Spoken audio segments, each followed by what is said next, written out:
Ensemble, ils ont fait rire la France entière dans les années 1990. Ce lundi 26 juin, José Garcia et Antoine Decaune, les deux compères survoltés, ont annoncé qu'ils avaient l'intention de collaborer à nouveau, pour le plus grand plaisir du public. Alors qu'il était interviewé pour la sortie d'une série audio des Gardiens de la Galaxie, trilogie signée Marvel, à laquelle ils prêtent leur voix, pour incarner respectivement Roger Raccoon et Peter Quill, alias Star-Lord, le journaliste Frédéric Rapilly, officiant pour Télé 7 jours, en a profité pour poser l'inévitable question. Le duo comique de nulle part ailleurs pourrait-il se réunir à la télévision ou au cinéma ? Sans vouloir trop en dire, celui qui a animé les Césars en 2022 s'est contenté de répondre « Il y a un projet. Mais je ne peux pas en parler ». Avant d'ajouter qu'il s'agissait de quelque chose de très concret. En revanche, il a aussi assuré que le journaliste n'arrivera pas à lui tirer les vers du nez. Durant l'entretien, les acteurs ont également évoqué leur rapport avec la franchise américaine fondée en 1939. « J'ai un rapport particulier avec cet univers », a d'abord expliqué le présentateur de 69 ans.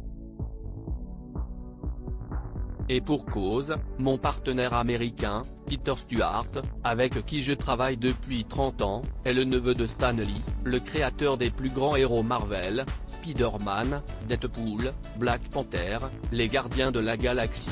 Pour ne citer que, note de la rédaction, a-t-il poursuivi, avant de conclure, j'ai donc eu le privilège de rencontrer et d'interviewer Stan Lee à Los Angeles pour un documentaire Canal+, allez à elle. Sorti en 2008. Marvel, si est un coup de chance pour moi. De son côté, José Garcia a découvert l'univers des comics, par hasard.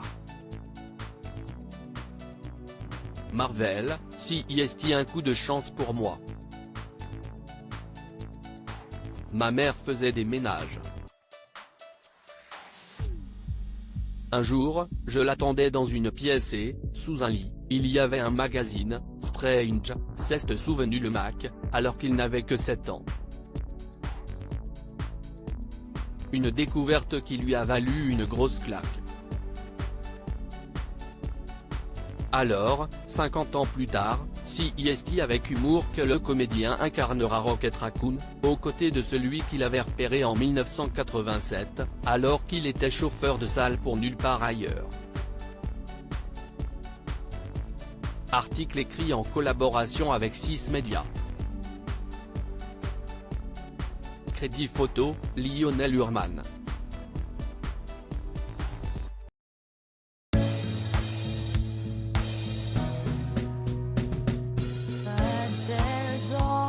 Times through the rough times